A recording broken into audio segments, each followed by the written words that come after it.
दोस्तों नमस्कार। आइए आज हम कॉलेज लेक्चरर के ईएएफएम के पेपर नंबर फर्स्ट को आरपीएससी की आंसर की के अकॉर्डिंग सॉल्व करते हैं। ये पेपर जूनियर अकाउंटेंट के एग्ज़ाम में भी अत्यंत महत्वपूर्ण है, क्योंकि आरपीएससी में जो क्वेश्चन पूछे जाते हैं उसकी प्रबल संभावना है कि जूनियर अकाउंटेंट के एग्ज़ाम में वो क्वेश्चन पूछे जाएं, क्योंकि ईएएफएम कॉमर्स का एक सब्जेक्ट है और जो जूनियर अकाउंटेंट का पेपर सेकंड है उसमें अधिकतर पोर्शन कॉमर्स का ही है, चाहे वो अकाउंटिंग हो, चाहे बिजनेस मेथड हो या फिर कोई और हो। तो ये 2 अक्टूबर 2021 को पेपर हुआ था, इसकी मॉर्निंग शिफ्ट थी। देखते हैं इसमें किस प्रकार के क्वेश्चन पूछे गए हैं।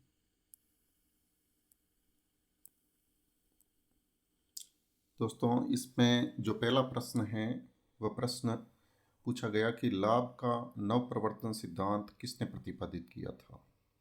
Who प्रोपाउंड the innovation theory of profit. तो इसका सही आंसर है जे सुम्पीटर। जे सुम्पीटर एक अर्थशास्त्री हैं और इन्होंने लाभ का नवप्रवर्तन सिद्धांत प्रतिपादित किया था। इसमें जो दूसरा क्वेश्चन है वह दूसरा क्वेश्चन स्क्रीन के ऊपर है। कीमतों में परिवर्तन प्रभावित करता है। A change in price affects, यानी अगर कीमतें प्रभावित होती हैं तो कौन सी चीज़ प्रभावित होगी, या फिर जो चीज़ परिवर्तित होती है उससे कीमतें प्रभावित होती हैं। कीमतों में अगर परिवर्तन होता है तो वह ब्याज की वास्तविक जो दर होती है उस दर को प्रभावित करता है, क्योंकि यदि कीमत बढ़ेगी तो ब्याज मिलना महंगा हो जाएगा। तीसरा क्वेश्चन है शुद्ध मूल्य बराबर है, यानी net value added is equal to, ये उत्पाद का जो मूल्य है माइनस मूल्यह्रास। प्रोडक्ट की जो वैल्यू होती है उसमें से अगर मूल्यह्रास को घटा दिया जाता है तो आपको शुद्ध मूल्यवर्धन मतलब नेट वैल्यू एडेड निकल कर आ जाएगा। आगे बढ़ते हैं। इसमें क्वेश्चन नंबर है 4। राष्ट्रीय आय मापन की शुद्ध मूल्यवर्धन विधि इस नाम से भी जानी जाती है। जो नेशनल इनकम है उसको मापने के कुछ अलग अलग विधियां हैं, तो इसमें जो शुद्ध मूल्यवर्धन विधि है उस विधि को किस नाम से जाना जाता है। तो इसका सही जवाब है उत्पादन विधि। राष्ट्रीय आय को मापने की विधियां हैं जिसमें आय विधि है, उत्पादन विधि है। तो जो शुद्ध मूल्यवर्धन विधि है यानी नेट वैल्यू एडेड मेथड है उसको प्रोडक्शन मेथड के नाम से भी जाना जाता है। अगला क्वेश्चन है 1 - C/Y का अर्थ है। ये एक इकोनॉमिक टर्म है। इसमें जो 1/(1 - C/Y) है उसको बचत की औसत प्रवृत्ति के नाम से भी जाना जाता है। ये इसका सही आंसर है बचत की औसत प्रवृत्ति। इसमें कुछ क्वेश्चंस टिपिकल लेवल के हो सकते हैं जो जूनियर अकाउंटेंट के एग्ज़ाम के लिए अपने महत्वपूर्ण नहीं हो, पर इसमें जो ज़्यादातर क्वेश्चंस है वो इंडियन इकोनॉमिक्स के पूछे गए हैं और वो जूनियर अकाउंटेंट के एग्ज़ाम के लिए अत्यंत महत्वपूर्ण है। छठा क्वेश्चन है उपभोग की सीमांत प्रवृत्ति का आकार है। जो कंजप्शन होता है उसकी प्रवृत्ति का आधार ये होता है ग्रेटर देन 0 लेस देन 1। फिर अगला क्वेश्चन है निम्न में से कौन सा वास्तविक विनियोग नहीं है। Which of the following is not real investment. तो इस प्रश्न का सही जवाब है कंपनियों की अंश पूंजी। जो शेयर होते हैं कंपनी के वह वास्तविक विनियोग नहीं कहलाते हैं। नई पूंजीगत वस्तुएं, निर्माण कार्य या वस्तुओं का स्टॉक, ये सब वास्तविक विनियोग कहलाते हैं। ये क्वेश्चन, इस प्रकार के क्वेश्चन जूनियर अकाउंट के एग्ज़ाम में पूछे जा सकते हैं, क्योंकि ये सारा एक सिलेबस का पोर्शन है। क्वेश्चन नंबर 8 है, लगान आवास लगान की अवधारणा का प्रतिपादन किसने किया? जो क्वासी रेंट कॉन्सेप्ट है उसको किसने इंट्रोड्यूस किया था? तो इस प्रश्न का सही जवाब है मार्शल। मार्शल एक शास्त्री रहे हैं जिन्होंने आवास लगान की अवधारणा का प्रतिपादन किया है। अगला क्वेश्चन है, कौन सा आर्थिक वृद्धि दर का आधार नहीं है? जो इकोनॉमिक ग्रोथ है उसका आधार नहीं है। तो इसका सही जवाब है मौद्रिक संसाधन। जो मॉनेटरी रिसोर्सेज हैं वह आर्थिक वृद्धि का आधार नहीं है। बाकी जो शेष 3 हैं, प्राकृतिक संसाधन, पूंजी उत्पाद अनुपात और जनसंख्या, ये तीनों चीज़ें आर्थिक वृद्धि का आधार हैं, क्योंकि नेचुरल रिसोर्स आप जितने बढ़ाओगे वो आपकी आर्थिक वृद्धि को दर्शाते हैं। वैसे ही कैपिटल आउटपुट रेशियो और पॉपुलेशन, इन चीज़ों पे आर्थिक वृद्धि को मापा जाता है। क्वेश्चन नंबर 10, ये क्वेश्चन इंपॉर्टेंट है, एग्जाम में आ सकता है। आर्थिक विकास का हेरोड मॉडल विचार को नहीं मानता है। यानी जो हेरोड मॉडल है वो आर्थिक विकास के कौन से विचार को नहीं मानता है? हेरोड ने जो मॉडल दिया था उसमें एक न्यूनतम वृद्धि दर ये उसमें सम्मिलित नहीं है। हेरोड कहता है कि जो आर्थिक विकास है वह एक सतत वृद्धि दर की तरह है, एक प्रमाणित वृद्धि दर की तरह है, प्राकृतिक वृद्धि दर की तरह है। तो इसका सही जवाब है एक न्यूनतम वृद्धि दर आर्थिक विकास का विचार हेरोड मॉडल ने नहीं दिया। फिर क्वेश्चन है 11, भारत में गरीबी का विचार। अब जो भारत में गरीबी मापी जाती है वो गरीबी किस आधार पे मापी जाती है, इसको लेकर क्वेश्चन पूछा गया है।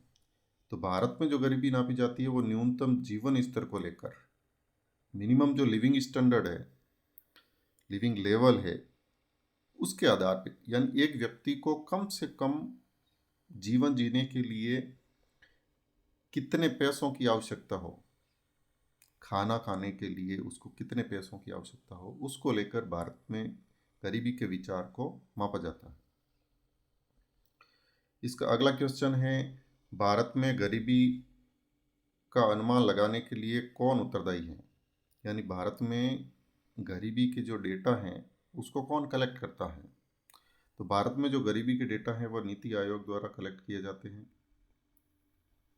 नीति आयोग भारत में गरीबी के आंकड़ों को इकट्ठा करता है। इसका अगला प्रश्न है क्वेश्चन नंबर 13, व्यक्ति जिसको उसकी योग्यता एवं क्षमता के अनुसार पर्याप्त कार्य नहीं मिलता है, जिसके कारण उत्पादन में उसका योगदान उनकी क्षमता तथा दक्षता से काफ़ी कम होता है, इस प्रकार की बेरोजगारी को कहते हैं। तो दोस्तों, इस प्रकार की बेरोजगारी को निम्न बेरोजगार कहते हैं। मौसमी जो बेरोजगारी होती हैं वो सीजनल होती हैं, यानी जैसे कृषि कार्य में जब खेतों में फसलें होती हैं तो लोग काम करते हैं, फिर वो बेरोजगार हो जाते हैं। या कोई किसी भी आर्थिक क्रिया में सीजनल जो बिजनेस चलते हैं, उन सीजनल बिजनेस में फिर मौसमी बेरोजगारी उत्पन्न होती है। क्वेश्चन नंबर 14 है, नाबार्ड की स्थापना कब हुई? NABARD national agriculture board and rural development, ये बैंक है। नेशनल बैंक और agriculture and rural development. NABARD वैसे यानी जो कृषि से संबंधित संस्थाएं हैं उनको ऋण प्रदान करती हैं, और नाबार्ड की जो स्थापना है वह 1 जुलाई 1982 को हुई थी। ये इंपॉर्टेंट क्वेश्चन है, जूनियर अकाउंटेंट के एग्जाम में आने के लायक है। अगला क्वेश्चन है, भारत के ग्रामीण क्षेत्रों में विद्यमान बेरोजगारी जानी जाती है। अब जो भारत का रूरल एरिया है उस ग्रामीण क्षेत्र में जो बेरोजगारी है वह प्रच्छन्न बेरोजगारी है। प्रच्छन्न बेरोजगारी उसे कहते हैं, यानी छिपी हुई बेरोजगारी। जैसे कृषि है, अब किसी परिवार में 4 लोग हैं और उनके पास 5 बीघा ज़मीन है, तो वो 5 बीघा ज़मीन एक व्यक्ति जोत सकता है, पर वो चारों व्यक्ति उसी 5 बीघा ज़मीन पर निर्भर है और वो चारों वहीं पे काम करते हैं। तो इस प्रकार की जो बेरोजगारी है वह प्रच्छन्न बेरोजगारी कहलाती है। क्वेश्चन नंबर 16, ग्रामीण भूमिहीन गारंटी कार्यक्रम कब शुरू हुआ? ग्रामीण भूमिहीन गारंटी कार्यक्रम 15 अगस्त और 1983 को शुरू हुआ था। ये पुरानी स्कीम्स हैं। इस प्रकार की स्कीम्स इकोनॉमिक्स के पेपर में पूछी जाती हैं। फिर अगला क्वेश्चन है, औद्योगिक विकास की प्रथम अवस्था संबंधित है, यानी जो औद्योगिक उत्पाद विकास होता है उसमें पहली अवस्था क्या होगी? तो ये वैसे सिंपल क्वेश्चन है, क्योंकि जो प्राइमरी गुड्स होते हैं उनमें सबसे पहले वृद्धि होती है, जिससे औद्योगिक विकास का चरण आरंभ होता है। तो जो इसकी प्रथम अवस्था है, इसमें प्राथमिक जो उत्पाद हैं उनके उत्पादन में वृद्धि होती है। इसमें अगला क्वेश्चन है क्वेश्चन नंबर 18, वाणिज्यिक एवं औद्योगिक मंत्रालय ने राष्ट्रीय विनिर्माण नीति अधिसूचित की, यानी जो कॉमर्स एंड इंडस्ट्री मिनिस्ट्री है उन्होंने नेशनल जो मैन्युफैक्चरिंग पॉलिसी है वो कब जारी की थी? ये अत्यंत ही महत्वपूर्ण प्रश्न है। इसका जवाब है 4 नवंबर 2011 को। 4 नवंबर 2011 को कॉमर्स एंड इंडस्ट्री मिनिस्ट्री ने मैन्युफैक्चरिंग पॉलिसी नोटिफाइड की थी। इकोनॉमिक्स के क्वेश्चन में भारत का इकोनॉमिक सर्वे अत्यंत महत्वपूर्ण है। आपको इकोनॉमिक सर्वे का अध्ययन जरूर करना चाहिए, जिससे आपके इकोनॉमिक्स के क्वेश्चन ज़्यादा से ज़्यादा सही हो। भारत के आर्थिक सर्वेक्षण 2021 में कृषि एवं संबद्ध क्षेत्रों के विकास की दर क्या रही? तो जो जस्ट पिछला इकोनॉमिक सर्वे होता है उसमें से ज़्यादातर आरपीएससी हो चाहे आरएसएमबी हो, ये प्रश्न पूछते हैं, क्योंकि ये पेपर अक्टूबर 21 में हुआ था। तो इन्होंने 2021 के इकोनॉमिक सर्वे से क्वेश्चन पूछा है कि जो कृषि एवं संबद्ध क्षेत्र है उसकी विकास दर क्या रही थी। तो इसका सही जवाब है 3.4। 3.4% की वृद्धि दर से एग्रीकल्चर सेक्टर ने ग्रोथ की है। अगला प्रश्न है, भारत के आर्थिक सर्वेक्षण 2021 में सकल घरेलू उत्पाद में कृषि का हिस्सा क्या रहा? देखो, ये लगातार प्रश्न भारत के इकोनॉमिक सर्वे से ही पूछे जा रहे हैं। अब एग्रीकल्चर का कितना पोर्शन है इकोनॉमी में, तो वो है 19.9 उस समय था 2020-21 की जीडीपी में इसका योगदान था। उसके बाद में देखा जाए तो राष्ट्रीयकृत बैंकों के लिए क्षेत्रीय दृष्टिकोण की समिति ने सुझाया। ये इंपॉर्टेंट क्वेश्चन है और ये एग्जाम में आने लायक हैं। ये रिपीट हो सकता है क्योंकि ऐसे क्वेश्चन बहुत कम बार पूछे गए हैं। तो इस प्रश्न का सही जवाब है नरीमन समिति। ये नरीमन समिति हैं, वो 1969 को बैंकों के राष्ट्रीयकरण से लेकर इसका गठन किया गया था। 1969 में नरीमन समिति ने यह सुझाव दिया था कि जो एरिया अप्रोच है उसको बैंकों के लिए लागू किया जाए।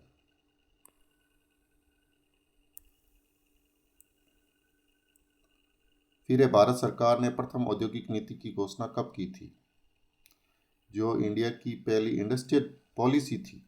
अब आप देखो, ये क्वेश्चन ऐसा है कि क्वेश्चन सिंपल है पर इसको टिपिकल बनाने के लिए डेट को कंटिन्यूटी में दे दिया। तो जब तक किसी व्यक्ति को स्पेसिफाई डेट याद नहीं है वो इसको सही नहीं कर सकता। इस प्रश्न का सही जवाब है 6 अप्रैल 1948 को।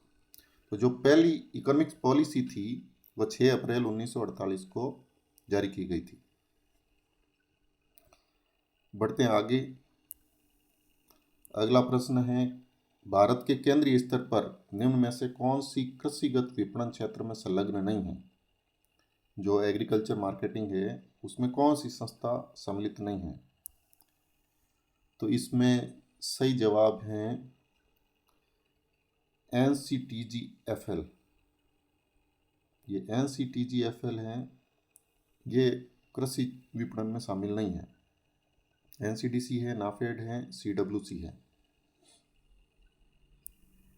अगला प्रश्न देखते हैं, सार्वजनिक निजी सहभागिता विधि में कौन सा क्षेत्र शामिल नहीं है?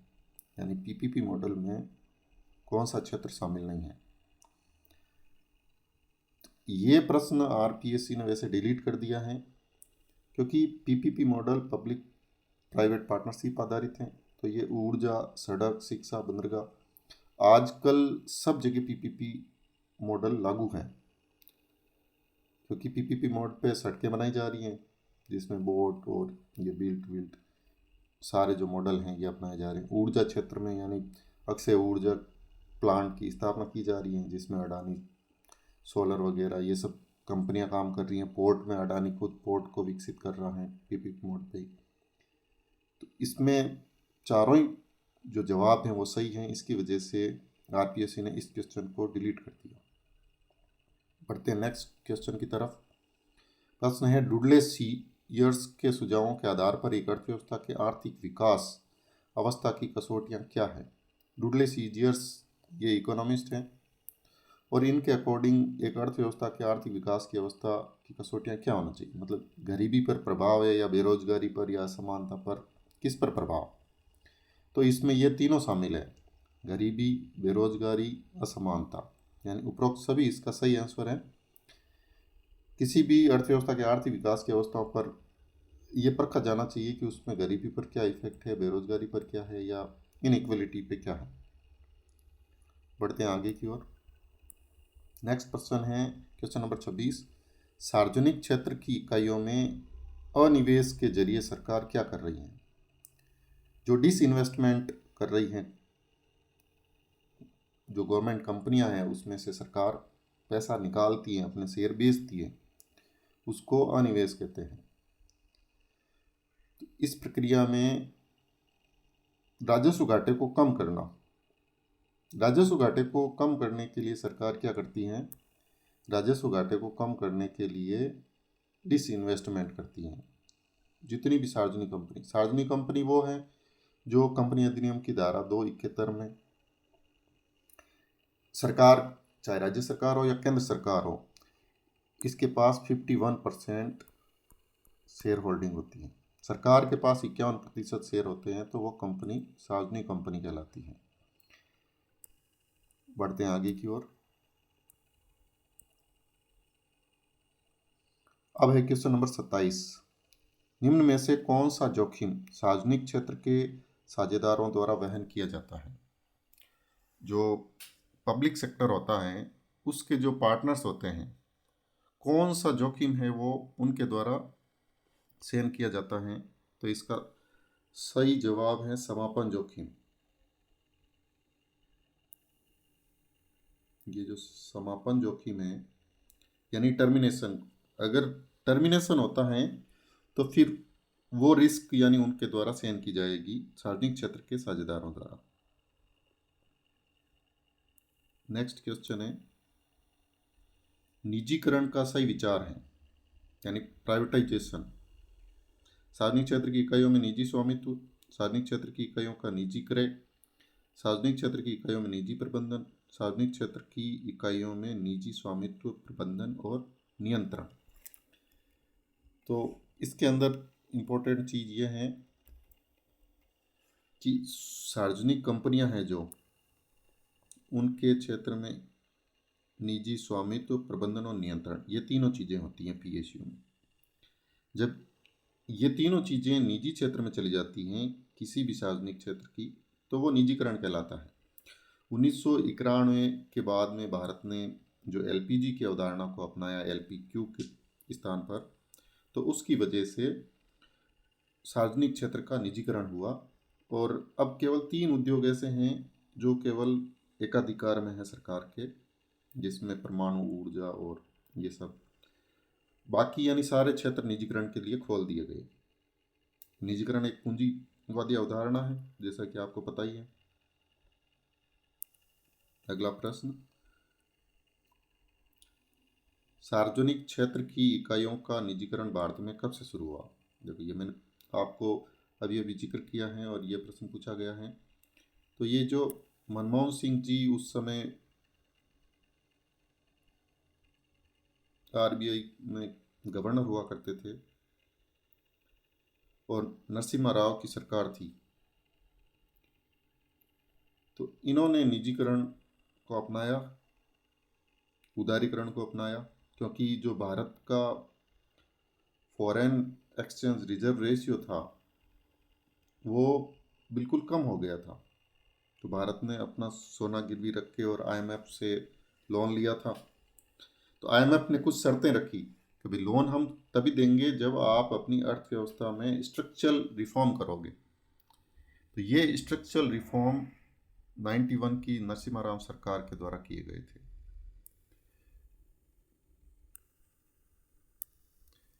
प्रश्न नंबर 30, भूमंडलीकरण निम्न सिद्धांत का आधुनिक विवरण है, यानी ग्लोबलाइजेशन किस थ्योरी के ऊपर बेस्ड है? तो जो ग्लोबलाइजेशन है वो तुलनात्मक लागत लाभ पर बेस है। कंपैरेटिव कॉस्ट है, उसके प्रॉफिट के ऊपर ये बेस है।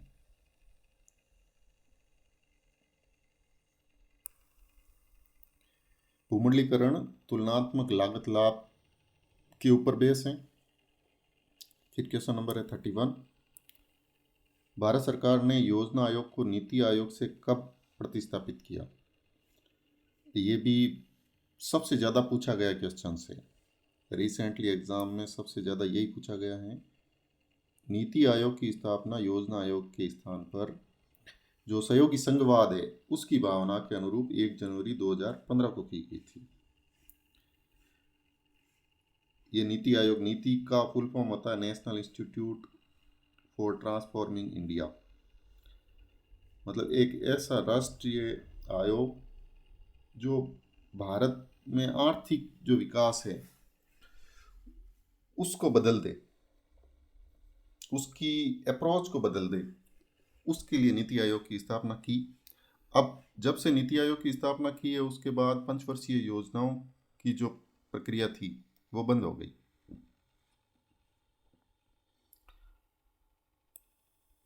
बढ़ते हैं आगे, ये देखिए,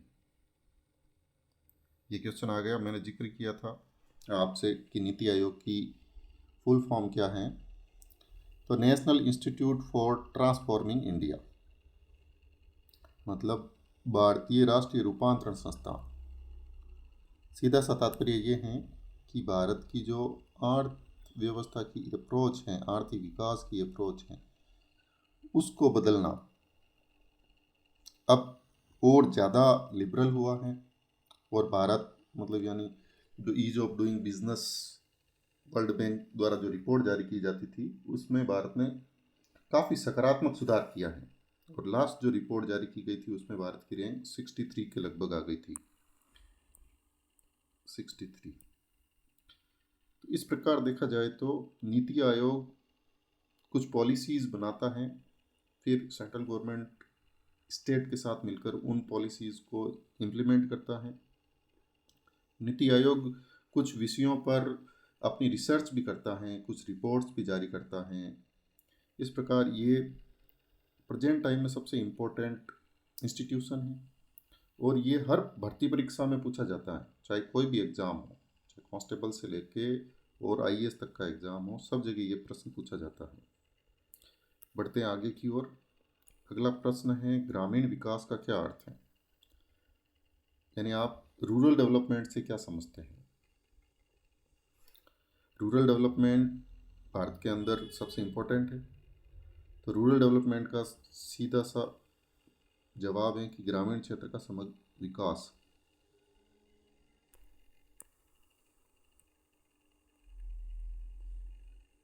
entire development of rural areas. RPSC हमेशा एक ऐसा पेपर बनाती है कि उसमें कुछ क्वेश्चंस हर व्यक्ति को आते हैं, कुछ क्वेश्चन मॉडरेट होते हैं और कुछ टिपिकल होते हैं। अगर अपन इस पेपर में भारतीय इकोनॉमिक्स के अर्थव्यवस्था के प्रश्नों को देखें तो उनका स्तर अच्छा है। अगला प्रश्न है, भारत में राष्ट्रीय ग्रामीण विकास संस्थान कहाँ है? ये इम्पोर्टेंट है।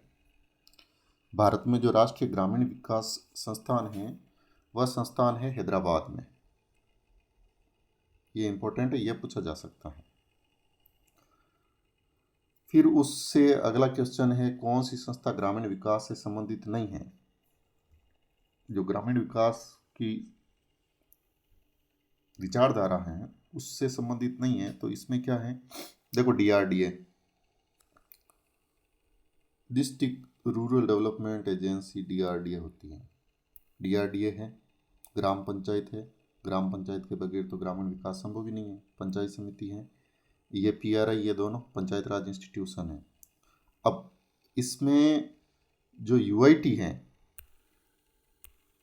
यूआईटी ये सही जवाब है। इसमें क्या है? डीआरडीए, ग्राम पंचायत और पंचायत समिति, ये तीनों तो पीआरआई का पार्ट है, जो पंचायत राज इंस्टीट्यूशन है उनका पार्ट है। पर जो यूआईटी है ये शहरी क्षेत्र में डेवलपमेंट का काम करती है, तो इसका सही जवाब है यूआईटी। आगे बढ़ते हैं, भारत में सहकारी आंदोलन किस रूप में प्रारंभ हुआ? अब जो कोऑपरेटिव मूवमेंट्स हैं वो इंडिया में किस फॉर्मेट में प्रारंभ हुए? तो कोऑपरेटिव मूवमेंट्स सरकारी नीति के तहत प्रारंभ हुए थे। जो गवर्नमेंट पॉलिसीज थी उसके ऊपर ये सहकारी आंदोलन, जिसमें सहकारी समितियों की स्थापना की गई थी, और इसमें केंद्रीय सहकारी बैंक होता है, एक जिला सहकारी बैंक होता है, और नीचे सहकारी समितियां होती हैं। इस प्रकार कोऑपरेटिव में ज़्यादातर किसानों को लोन बांटे जाते हैं। बढ़ते हैं आगे, यह है अगला प्रश्न, भारत में प्रथम सहकारी अधिनियम किस वर्ष में लागू किया गया था? ये महत्वपूर्ण है क्योंकि जो सहकारी अधिनियम है वो 1904 में लागू किया गया था। और आपको पता हो तो अपने अजमेर में बिनाय में भी एक सहकारी समिति की स्थापना की गई थी 1904 में। तो 1904 में प्रथम सहकारी अधिनियम लागू किया गया था। ये अत्यंत महत्वपूर्ण है। भारत में सहकारी साख की सर्वोच्च संस्था का नाम है, ये देखो, मैं आपको पहले पहले जैसे जिक्र कर रहा हूँ वैसे वैसे ही इस क्वेश्चन पेपर में प्रश्न पूछे जा रहे हैं। तो अभी अपन ने ऊपर एक क्वेश्चन पढ़ा था कि नाबार्ड की स्थापना कब हुई। इसमें नाबार्ड है वो सहकारी साख की सबसे सर्वोच्च संस्था है, क्योंकि नाबार्ड उन संस्थाओं को लोन देती हैं जो सहकारी साख समितियों और किसानों को लोन देती हैं। तो नाबार्ड सर्वोच्च हुई ना। National bank for agriculture and rural development, इसके नाम से ही पता चलता है कि एक ऐसा बैंक है जो एग्रीकल्चर और रूरल डेवलपमेंट के लिए पैसा प्रोवाइड करवाती है।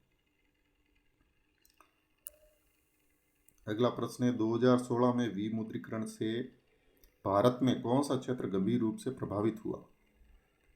अब 2016 में विमुद्रीकरण मतलब 500 और 1000 रुपये के नोट बंद कर दिए थे। डिमोनेटाइजेशन किया गया था नवंबर 16 के अंदर। तो इससे कौन सा क्षेत्र प्रभावित हुआ? अब इसमें नकदी आधारित अनौपचारिक क्षेत्र, वेतन आधारित अनौपचारिक क्षेत्र, संगठित क्षेत्र, सरकारी क्षेत्र। तो आरपीएससी ने इस प्रश्न को भी डिलीट कर दिया। यानी ये जो चारों ऑप्शन है वो चारों ही सही लगते हैं या फिर दो सही लगते हैं, इसलिए डिलीट किया। अब अगर अपन देखें तो इसमें नकदी आधारित अनौपचारिक क्षेत्र, जी, ये बिल्कुल प्रभावित हुआ। फिर वेतन आधारित अनौपचारिक क्षेत्र, जैसे जो सैलरी बेस लोग हैं जो काम करते हैं वो भी प्रभावित हुए, क्योंकि डीमोनेटाइजेशन होने से एक्चुअल में मतलब यानी जो काला धन था उसको ख़त्म करने के लिए डीमोनेटाइजेशन लेकर आई सरकार कि जो जाली नोट है या जिन लोगों के पास ऐसी संपत्ति है जिसका विवरण कहीं नहीं दिया हुआ है तो वो समाप्त हो जाएगी, क्योंकि हर व्यक्ति को नोट बदलने के लिए बैंक में जाना जरूरी था। आगे बढ़ते हैं। इसमें अगला प्रश्न, भारत में 28 अक्टूबर 2016 में प्रचलन में कुल मुद्रा क्या थी? अब ये वैसे डीमोनेटाइजेशन के हिसाब से पूछा गया क्वेश्चन है। डीमोनेटाइजेशन 2016 में हुआ था, परंतु ये प्रश्न पूछा है 2021 में, अक्टूबर 21 में। तो आप समझ सकते हो कि ये कितना इंपॉर्टेंट है। क्वेश्चन नंबर 40, इसका सही आंसर है 17.77 लाख। यानी जब डीमोनेटाइजेशन किया गया था तो उस समय जो करेंसी नोट थे वो 17.77 लाख के थे, वो प्रचलन में थे। अगला प्रश्न है, फिलिप ई टेलर के अनुसार लोक वित्त संबंधित है, मतलब पब्लिक फाइनेंस फिलिप ई टेलर के अकॉर्डिंग किससे रिलेटेड है? जो पब्लिक फाइनेंस है वो राजकोषीय विज्ञान, राजकोषीय नीतियां, राजकोषीय समस्या। तो पब्लिक फाइनेंस इन तीनों चीज़ों से संबंधित है। सॉरी, इसमें राजकोषीय विज्ञान भी आता है, राजकोषीय नीतियां भी आती हैं, राजकोषीय समस्याएं भी आती हैं। तो all threes are included in public finance. अगला प्रश्न, निम्न में से कौन सा भारतीय केंद्र सरकार के राजस्व व्यय में नहीं आता है? केंद्र सरकार के राजस्व व्यय में, राजस्व यानी रेवेन्यू एक्सपेंडिचर में कौन सी चीज शामिल नहीं होती है? ये अच्छा प्रश्न है। इसमें ऑप्शन है, राज्य एवं केंद्र शासित प्रदेशों की योजनाओं में केंद्रीय सहायता, सामाजिक सेवाएं, आर्थिक सेवाएं, राज्यों एवं केंद्र शासित प्रदेशों को अनुदान। तो जो केंद्र सरकार का राजस्व व्यय होता है उसमें ये राज्य एवं केंद्र शासित प्रदेशों की योजनाओं में केंद्रीय सहायता, ये रेवेन्यू एक्सपेंडिचर नहीं है। बाकी ये सारे रेवेन्यू एक्सपेंडिचर हैं, चाहे वो सोशल सर्विस हो, इकोनॉमिक सर्विस हो या फिर ग्रांट हो।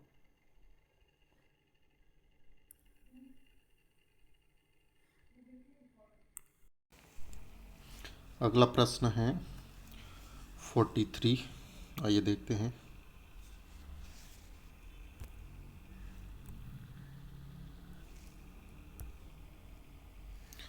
लोक और निजी वित्त में क्या समानताएं हैं?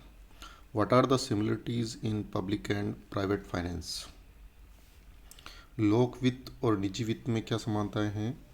तो पहला है मुद्राकृत गतिविधियां, मोनेटाइज एक्टिविटीज़।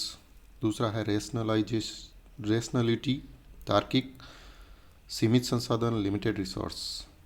तो इसका आंसर है उपरोक्त सभी।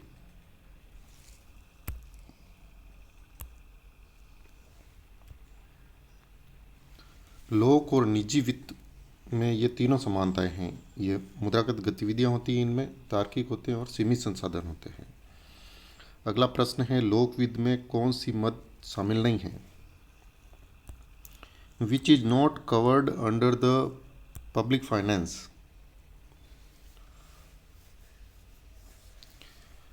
राजस्व, लोक व्यय, लोक ऋण और व्यक्तिगत आय। तो इसमें जो व्यक्तिगत आय है ये पब्लिक फाइनेंस नहीं है। बाकी तीनों चीज़ें, राजस्व, लोक व्यय और लोक ऋण, ये व्यक्तिगत आय को छोड़कर तीनों चीज़ें पब्लिक फाइनेंस में शामिल हैं।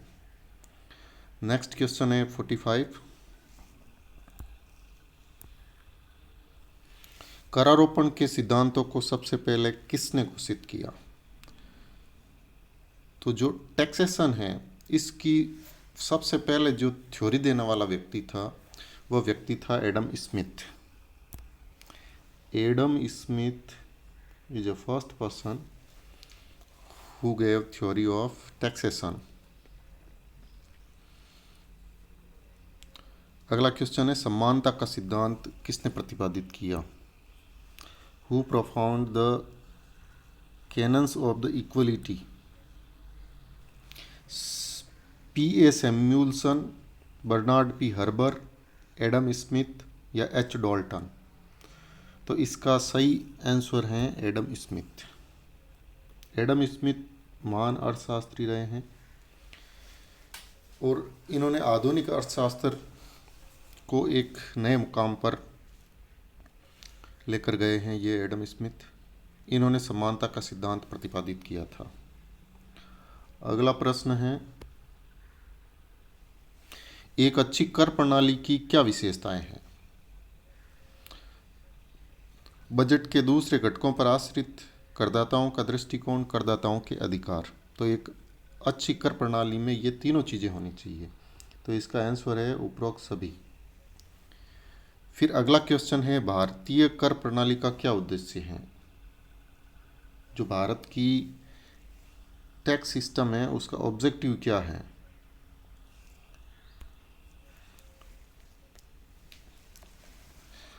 कर भार का समान आवंटन, उत्पादन साधनों का अनुकूलतम आवंटन, रोजगार के अधिक अवसर। तो कर प्रणाली में ये तीनों चीज़ें आती हैं। ये तीनों ऑब्जेक्टिव कर प्रणाली के हैं, भारतीय कर प्रणाली के। कर भार का समान आवंटन मतलब किसी एक व्यक्ति पर बहुत ज़्यादा कर का भार नहीं पड़े। उत्पादन साधनों का अनुकूलतम आवंटन, जितने भी प्रोडक्शन के गुड्स हैं, रिसोर्सेस हैं, प्रोडक्शन रिसोर्सेस को अनुकूलतम आवंटन करना, यानी प्रत्येक व्यक्ति को सस्टेनेबल डेवलपमेंट के अकॉर्डिंग आवश्यकता के अनुसार सारी चीज़ें मिलें। फिर रोजगार के अधिक अवसर उपलब्ध कराना, तो ये भी भारतीय कर प्रणाली का मुख्य उद्देश्य है। नेक्स्ट क्वेश्चन है, निम्न में से कौन सा प्रत्यक्ष कर है? ये प्रश्न जूनियर अकाउंटेंट एग्जाम में आने लायक हैं, क्योंकि इस प्रकार के ही प्रश्न ज़्यादातर पूछे जाते हैं। प्रत्यक्ष कर वह कर होते हैं जो सीधे चुकाए जाते हैं। अप्रत्यक्ष कर मतलब यानी कर का जो करारोपण है किसी व्यक्ति और पर होता है, उसको चुकाता कोई और है। तो इसमें जो निगम कर है, निगम कर प्रत्यक्ष कर है, ये कॉरपोरेट टैक्स कंपनियां चुकाती हैं। बाकी मनोरंजन कर, उत्पाद कर, सेवा कर, ये सब उपभोक्ता चुकाते हैं। जो अंतिम उपभोक्ता होता है वो सब इनको चुकाता है, जबकि ये टैक्स किसी और से कलेक्ट किया जाता है और इसको चुकाता कोई और है। नेक्स्ट क्वेश्चन है, निम्न में से कौन सा एक अप्रत्यक्ष कर है? पहले प्रत्यक्ष पूछा, अब वापस अप्रत्यक्ष पूछा है। तो अप्रत्यक्ष कर कौन सा है? वेट। वेट स्टेट गवर्नमेंट लगाती है, वैल्यू एडेड टैक्स। और वेट को कौन चुकाता है? उपभोक्ता। तो ये अप्रत्यक्ष कर है।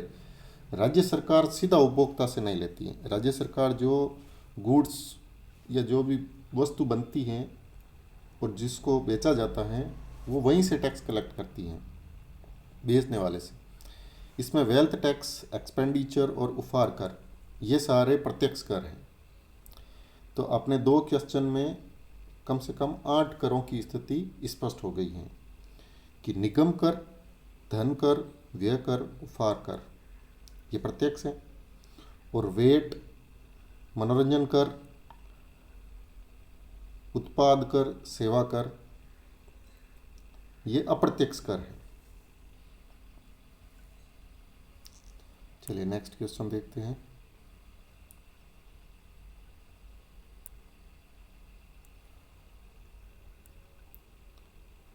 भारत में कौन से संविधान संशोधन से वस्तु एवं सेवा कर शुरू किया गया, यानी जीएसटी?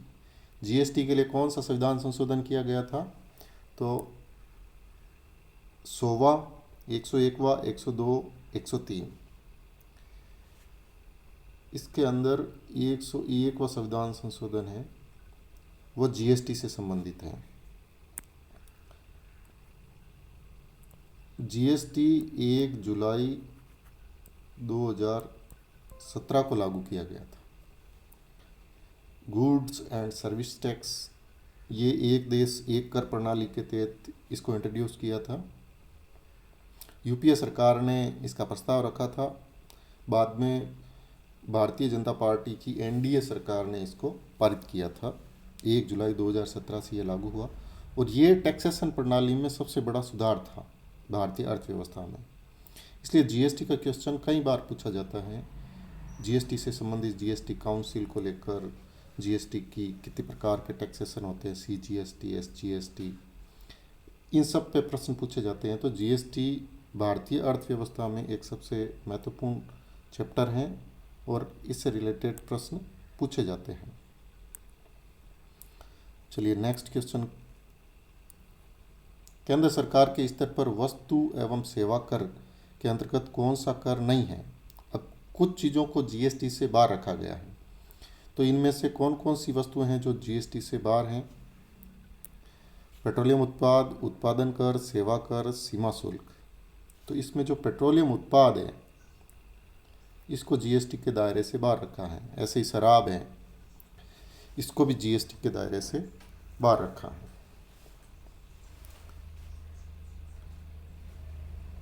जीएसटी की अलग अलग दरें भी निर्धारित की गई हैं, जैसे 28% है, 18% है, 12% है, 5% है। इस प्रकार अलग अलग दरों का निर्धारण किया गया है जीएसटी में। जीएसटी अपने आप में इम्पोर्टेंट है। देखो, ये कॉलेज लेक्चर के पेपर में अगर इतने प्रश्न आए हैं तो कहीं न कहीं जीएसटी इम्पोर्टेंट टॉपिक है। अगला प्रश्न है क्वेश्चन नंबर 53। राज्य सरकार के स्तर पर कौन सा कर वस्तु एवं सेवा कर के अंतर्गत नहीं है? यानी कौन सा ऐसा टैक्स है जो जीएसटी के अंदर इंक्लूड नहीं है? अब इसमें ऑप्शन है मूल्यवर्धित कर यानी वेट, स्टाम्प कर, मनोरंजन कर, प्रवेश शुल्क। तो इसका जो सही उत्तर है वो है स्टाम्प कर। स्टैम्प टैक्स हैं वो जीएसटी के अंदर शामिल नहीं है। स्टैम्प टैक्स सरकार अलग से इसको कैलकुलेट करती हैं, अलग से इम्पोज करती हैं। इसका संग्रहण भी अलग तरीके से किया जाता है। नेक्स्ट प्रश्न है रिक्त स्थान को भरिए। कर का आघात इसके, अब रिक्त स्थान दिया है, करदाता पर है, तो कर का आघात इसके संपर्क की पहली इकाई, जो संपर्क की पहली इकाई होती है उस पे कर का आघात होता है। यानी सरकार जो संपर्क की पहली इकाई होती है उस पे कर का आघात करती है। फिर दूसरा प्रश्न है एक कर का करापात पड़ता है। एक कर होता है उसका करापात किस पे पड़ता है? तो वो स्वयं पर, दूसरे पर, परिवार पर या व्यापार पर। तो इसका सही आंसर है दूसरे पर। जो करापात होता है, incidence of a tax on the other hand, करापात हमेशा दूसरे पर पड़ता है। नेक्स्ट क्वेश्चन है 55। भारतीय कर प्रणाली में कर चोरी है एक कानूनी, अब इसमें क्या आएगा? जो टैक्स चोरी की जाती हैं वो क्या है? कानूनी अपराध है। अगर कोई व्यक्ति टैक्स की चोरी करते हुए पकड़ा जाता है तो उसके लिए दंड का प्रावधान किया गया है, इसलिए टैक्स चोरी एक अपराध है। फिर नेक्स्ट क्वेश्चन है 57। भारतीय कर प्रणाली में कर बचाव है, इसको आरपीएससी ने डिलीट कर दिया है। जो टैक्स अवॉइडेंस है वो गैरकानूनी है, निरपराध है, अनियमित है या प्रस्ताव है। तो कर प्रणाली में कर बचाव, ये जैसे गार का सिस्टम आया था, जनरल एंटी अवॉइडिंग रूल्स, ये इससे रिलेटेड क्वेश्चन पूछा गया है, गार से संबंधित था।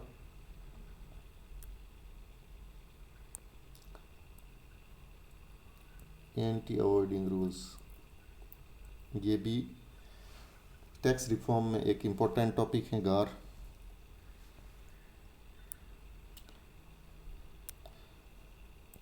इस प्रश्न को आरपीएससी ने डिलीट कर दिया, यानी इसमें कोई न कोई त्रुटि रही है। नेक्स्ट क्वेश्चन है क्वेश्चन नंबर 58। अधिकतम सामाजिक लाभ का सिद्धांत का उत्तर है। अब अधिकतम सामाजिक लाभ का सिद्धांत उत्तर है, किसका उत्तर है? अधिकतम सामाजिक लाभ का सिद्धांत सरकार के बजट का आकार क्या हो, सरकार के राजस्व का आकार क्या हो, या सरकार के व्यय का आकार क्या हो, सरकार के करारोपण का आकार क्या हो। तो जो सामाजिक लाभ का सिद्धांत है वो उसका जो सही आंसर है सरकार के बजट का आकार क्या हो, या सरकार का बजट कैसा होना चाहिए, उसका आकार कितना बड़ा होना चाहिए, ये सामाजिक लाभ के सिद्धांत पर आधारित है।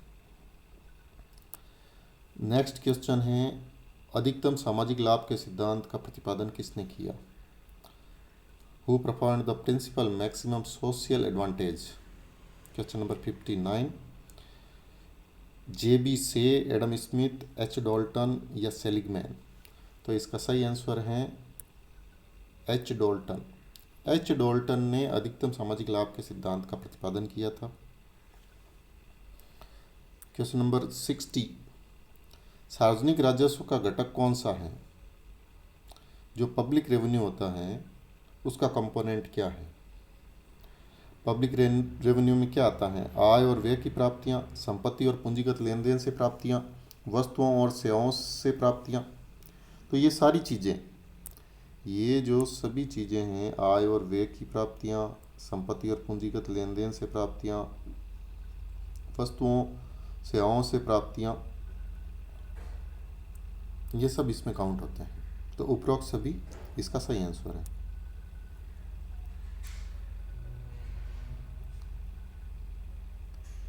राज्य कार्यकलापों में बढ़ोतरी का सिद्धांत किसने प्रतिपादित किया था? इसमें है एडोल्फ वेगनर। इसका सही आंसर है एडोल्फ वेगनर। तो एडोल्फ वेगनर ने राज्य कार्यकलापों में बढ़ोतरी का सिद्धांत प्रतिपादित किया था। नेक्स्ट क्वेश्चन है, सार्वजनिक ऋण में कौन सा सरकार का दायित्व नहीं है? जो पब्लिक डेब्ट होता है उसमें सरकार की लाइबिलिटीज कौन सी मद नहीं होती हैं? इसमें है बाह्य ऋण, आंतरिक ऋण, चलायमान ऋण और करेंसी देयता। इस क्वेश्चन का जो राइट आंसर है वह है करेंसी देयता। जो करेंसी ऑब्लिगेशन है वह सार्वजनिक ऋण में सरकार का दायित्व नहीं है। बाकी ये सारी चीज़ें सार्वजनिक ऋण में सरकार की लाइबिलिटीज हैं। इसके अंदर बाह्य ऋण, आंतरिक ऋण और चलायमान ऋण, ये तीनों चीज़ें शामिल हैं। नेक्स्ट क्वेश्चन है 63 नंबर, क्या वित्तीय घाटा एक छिपा हुआ कर है? जो डेफिसिट ऑफ फाइनेंसिंग है वो छिपा हुआ कर है क्या? जी हाँ, डेफिसिट फाइनेंसिंग एक छिपा हुआ कर है। इसका सही आंसर है हाँ। क्वेश्चन नंबर 64, भारतीय संविधान का कौन सा अनुच्छेद केंद्र सरकार के वार्षिक बजट के बारे में कहता है?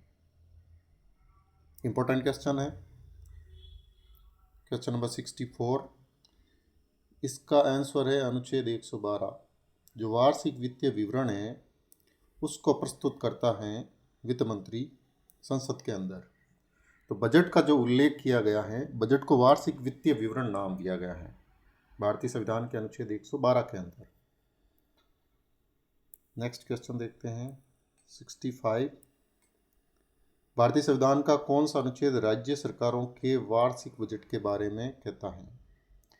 जो 112 हैं वो केंद्रीय बजट के बारे में बताता है और आर्टिकल 202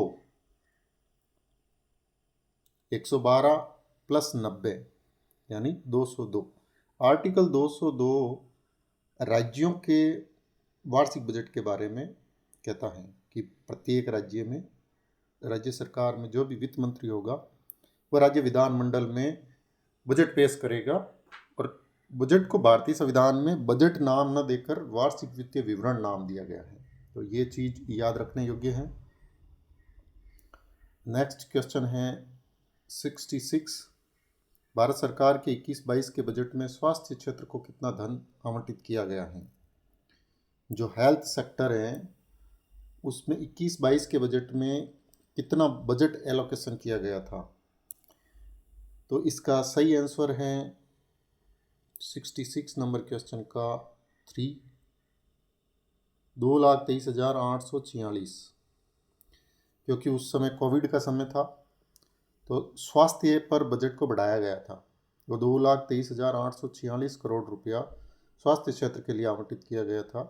फिर भी अगर पूरे बजट को देखा जाए तो ये राशि काफ़ी कम है।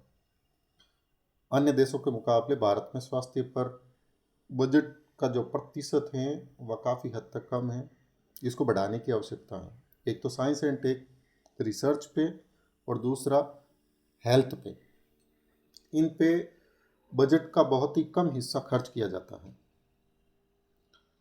Next question number 67। क्वेश्चन है, भारत सरकार के बजट 21-22 में कोविड टीकाकरण के लिए कितना धन आवंटित किया गया था। ये उस समय मुद्दा चर्चा में था, इसलिए ये प्रश्न पूछा गया। 35,000 करोड़ रुपए कोविड-19 की वैक्सीनेशन के लिए सरकार ने आवंटित किया था। इसका मतलब है कि जो एग्जामिनर क्वेश्चंस पूछते हैं वो पिछले बजट या फिर आर्थिक समीक्षा, इन दोनों में से ज़्यादातर क्वेश्चन पूछे जाते हैं। नेक्स्ट क्वेश्चन है, व्यापार चक्र शुद्ध मौद्रिक घटना है। ये स्टेटमेंट किसका है? डॉक्टर हैयक, पोट्रे, कीन्स या मार्शल? ये इकोनॉमिकल टर्म्स हैं। व्यापार चक्र शुद्ध मौद्रिक घटना है। अब ये इसका सही आंसर है पोट्रे। पोट्रे एक अर्थशास्त्री हैं जिन्होंने ये परिभाषा दी है कि व्यापार चक्र शुद्ध मौद्रिक घटना है। नेक्स्ट क्वेश्चन है, पोट्रे का व्यापार चक्र। वापस पोट्रे पे ही पूछा है। ये छोटे एग्जाम्स के लिए इम्पोर्टेंट नहीं है। पोट्रे का व्यापार चक्र का सिद्धांत इस प्रकृति का है। किस प्रकृति का है? ये शुद्ध मौद्रिक, जैसा कि अपन ने परिभाषा में देखा था ऊपर कि व्यापार चक्र शुद्ध मौद्रिक घटना है। क्वेश्चन में से ही क्वेश्चन पूछ लिया गया है कि इसका जो व्यापार चक्र है उसकी प्रकृति क्या है, शुद्ध मौद्रिक है। तो कई बार सही ढंग से अगर प्रश्नों को पढ़ें तो उसमें भी उत्तर अपने को मिल सकते हैं। व्यापार चक्र का नव प्रवर्तन सिद्धांत किसने दिया? जो बिजनेस साइकिल है उसका नव प्रवर्तन सिद्धांत कौन से थिंकर ने दिया था? तो इसका जो सही आंसर है वो है शुम्पीटर। शुम्पीटर ने व्यापार चक्र का नव प्रवर्तन सिद्धांत दिया था। नेक्स्ट क्वेश्चन नंबर है 71। मुद्रा वह है जो मुद्रा का काम करती हैं, ये किसने कहा था? तो इस क्वेश्चन को आरपीएससी ने डिलीट कर दिया।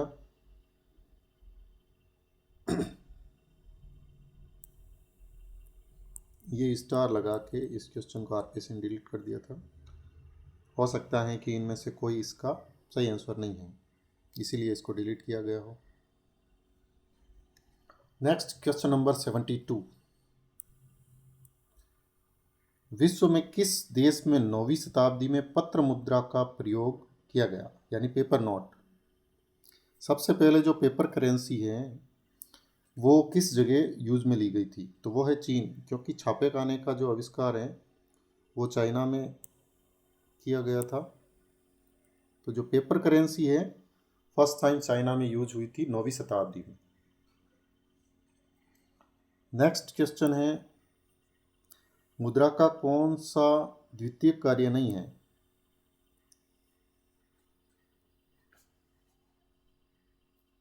Seventy three. इसमें मुद्रा विलंबित भुगतान का मानक है, मुद्रा मूल्य का मापक है, मुद्रा क्रय शक्ति का संचय है, मुद्रा क्रय शक्ति का स्थानांतरण है। तो जो सेकेंडरी फंक्शन है वो ये नहीं है, मुद्रा मूल्य का मापक है। मुद्रा मूल्य का मापक है, ये सेकेंडरी कार्य नहीं है मुद्रा का। इसका सही आंसर 2 है। मुद्रा का निष्फल किसे समझा जाता है? मुद्रा का निष्फल किसे समझा जाता है? सॉरी, मुद्रा को निष्फल किसने समझा? 74 नंबर क्वेश्चन है, मुद्रा को निष्फल किसने समझा? तो इसका सही आंसर है एडम स्मिथ। एडम स्मिथ ने मुद्रा को निष्फल समझा, यानी मुद्रा as a ban.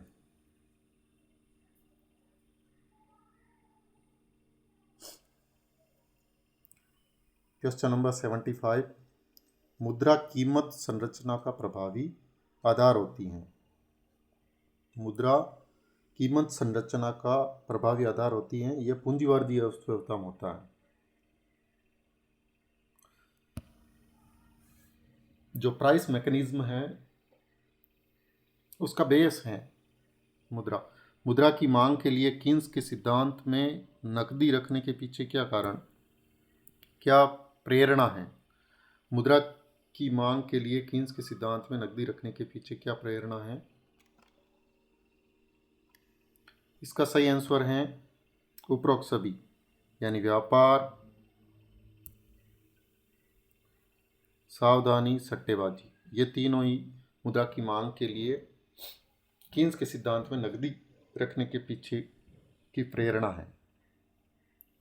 Next question है, जब ब्रांड की कीमतें बढ़ती हैं तो मुद्रा की सट्टेबाजी की मांग गिरेगी। जब ब्रांड की कीमतें बढ़ जाती हैं तो मुद्रा की सट्टेबाजी की जो मांग है वो गिर जाती है। क्वेश्चन नंबर 78, मुद्रा पूर्ति से अर्थ है। तो मुद्रा पूर्ति का अर्थ है किसी भी क्षण चलन में मुद्रा का कुल स्टॉक, वो मुद्रा की सप्लाई माना जाता है। किसी भी क्षण चलन में मुद्रा का कुल जो स्टॉक है वो मुद्रा की सप्लाई मानी जाती है।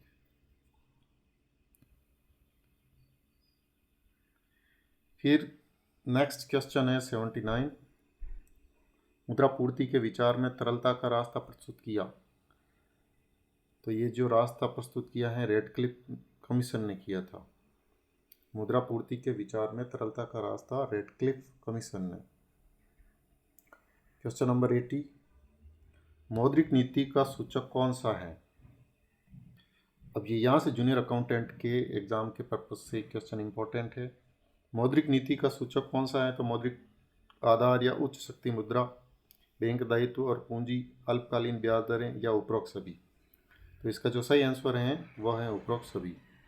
ये जो तीनों चीज़ें हैं वो तीनों चीज़ें मौद्रिक आधार या उच्च शक्ति मुद्रा, बैंक दायित्व और पूंजी और अल्पकालीन ब्याज दरें, ये तीनों ही मुद्रा नीति का सूचक हैं, यानी ये तीनों मॉनेटरी पॉलिसी का हिस्सा है। नेक्स्ट क्वेश्चन है 81। क्वेश्चन नंबर 81 कहता है मौद्रिक नीति का कौन सा उपकरण है?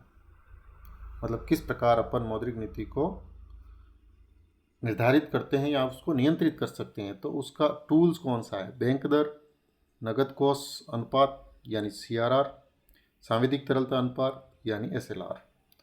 तो ये तीनों बैंक दर, नगद कोष अनुपात, बैंक दर यानी BR,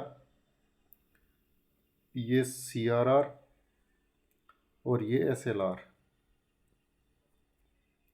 तो ये तीनों ये बैंक मौद्रिक नीति को नियंत्रित करने के साधन हैं। आपको पता है कि मौद्रिक नीति RBI द्वारा नियंत्रित की जाती है। अब ये उर्जित पटेल कमेटी थी जो उसकी सिफारिश पर 2014 के बाद एक मौद्रिक नीति समिति बना दी।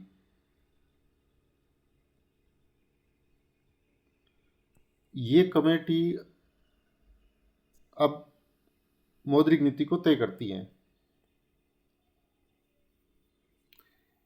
इसमें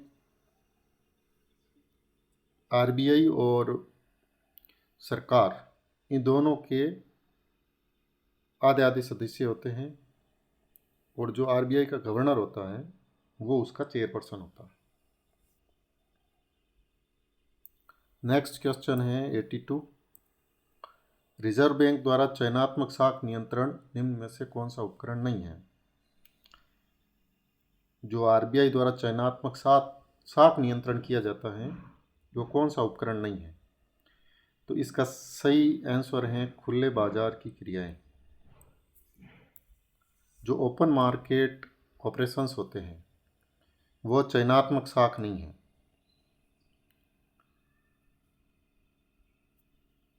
जो सेलेक्टिव क्रेडिट कंट्रोल होता है उसमें ओपन मार्केट ऑपरेशंस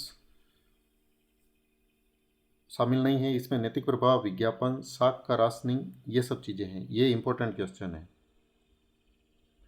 इस प्रकार का क्वेश्चन जूनियर अकाउंटेंट के एग्ज़ाम में आ सकता है और ये एग्ज़ाम आरएस के एग्ज़ाम में इस प्रकार के क्वेश्चन पहले भी पूछे जा चुके हैं। ये जो ओपन मार्केट की ऑपरेशंस हैं, ये चयनात्मक साख नियंत्रण में एक उपकरण नहीं है। नेक्स्ट क्वेश्चन है मौद्रिक नीति। अब मौद्रिक नीति है क्या है? राजस्व नीति की विरोधी है, राजस्व नीति की पूरक है, आर्थिक मंदी के समय अधिक प्रभावी है, प्रभावी मांग को नियंत्रित करने का उपाय है। तो मौद्रिक नीति क्या है? राजस्व नीति की पूरक है। नीतियां दो प्रकार की होती हैं, एक होती है राजकोषीय या राजस्व नीति और दूसरी होती है मौद्रिक नीति। राजकोषीय नीति गवर्नमेंट, ये जो सरकार होती है वो राजकोषीय नीति का निर्धारण करती है। और जो आरबीआई है, पहले आरबीआई मौद्रिक नीति को निर्धारित करता था, अब मौद्रिक नीति कमेटी, जो मॉनेटरी पॉलिसी कमेटी है, वह मौद्रिक नीति को निर्धारित करती। सॉरी, बैंक दर क्या है? बीआर। दोस्तों, ये जो पेपर हैं ये आपके जूनियर अकाउंटेंट एग्ज़ाम में बहुत ज़्यादा हेल्पफुल है, क्योंकि इसमें जो बेसिक क्वेश्चंस हैं वो सारे लगभग पूछे गए हैं। तो इनको अपन सॉल्व करके जूनियर अकाउंटेंट के एग्ज़ाम में अपने स्कोर को बढ़ा सकते हैं। क्वेश्चन नंबर है 84। बैंक दर क्या है? तो पुनर्बट्टा दर जो केंद्रीय बैंक दूसरे बैंकों के बिलों पर वसूल करता है। Rediscount rate charged by the central bank from the other banks. Bank दर क्या है? ब्याज दर जो बैंकों द्वारा ऋणों पर वसूली जाती है? नहीं। ब्याज दर जो बैंकों द्वारा जमाओं पर दी जाती है? ब्याज दर जो अंतर बैंक लेन देन की होती है? ये नहीं। पुनर्बट्टा दर मतलब जो केंद्रीय बैंक दूसरे बैंकों के बिलों पर वसूल करता है, जो ब्याज लगता है उसको बैंक रेट कहते हैं।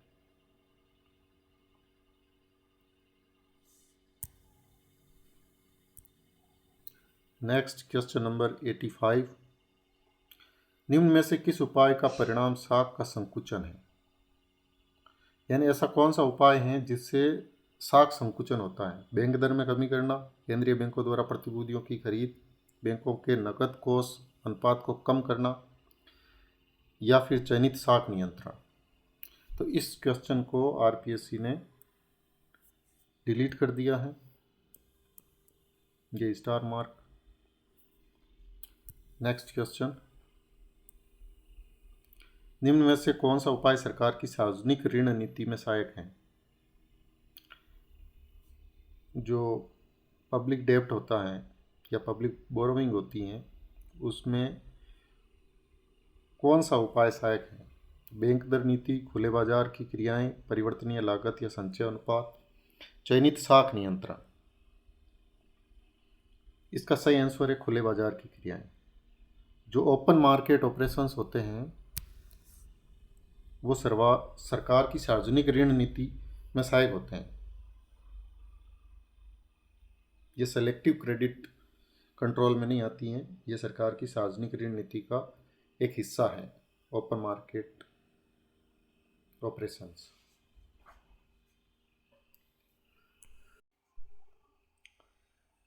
नेक्स्ट क्वेश्चन है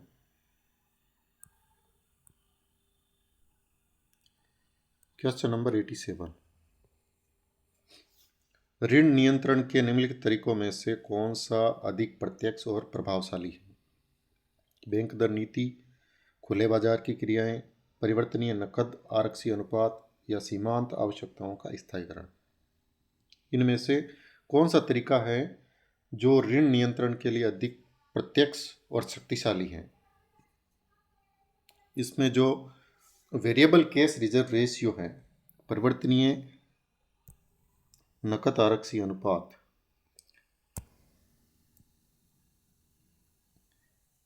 ये ऋण नियंत्रण के लिए प्रत्यक्ष और शक्तिशाली तरीका है। नेक्स्ट क्वेश्चन है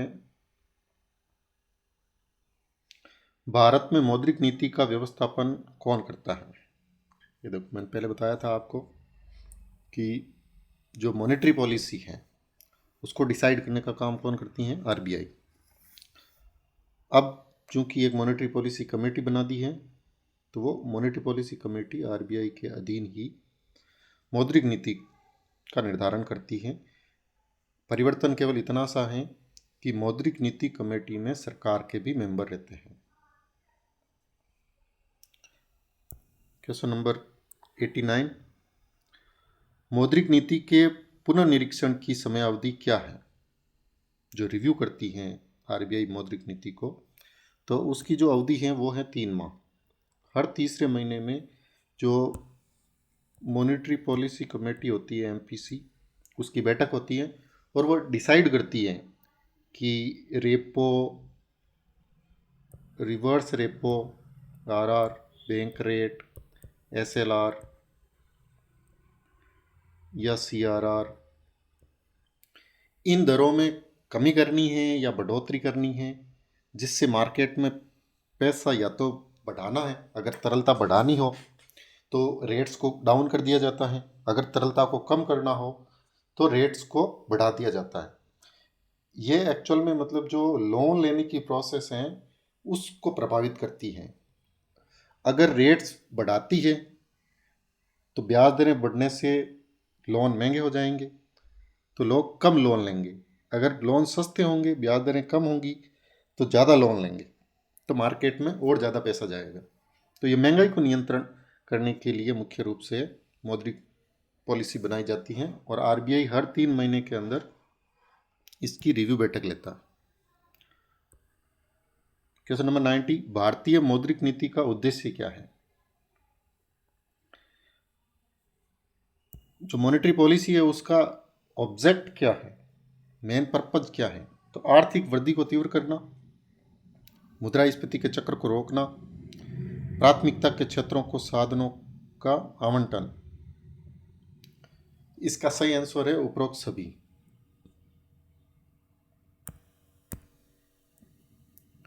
मॉनेटरी पॉलिसी के ये तीनों ऑब्जेक्ट हैं। ये इकोनॉमिक ग्रोथ को बढ़ावा देने के लिए, मुद्रास्फीति यानी महंगाई को रोकने के लिए, और प्राथमिकता के जो क्षेत्र हैं, जो प्रायोरिटी सेक्टर हैं, उनको संसाधनों का आवंटन करने के लिए, यह मॉनेटरी पॉलिसी का मुख्य उद्देश्य है। नेक्स्ट क्वेश्चन है, भारतीय मौद्रिक नीति का कौन सा उद्देश्य विरोधाभासी है? आर्थिक विकास और कीमत स्थायित्व, आर्थिक विकास और पूर्ण रोजगार, कीमत स्थायित्व और विनिमय स्थायित्व।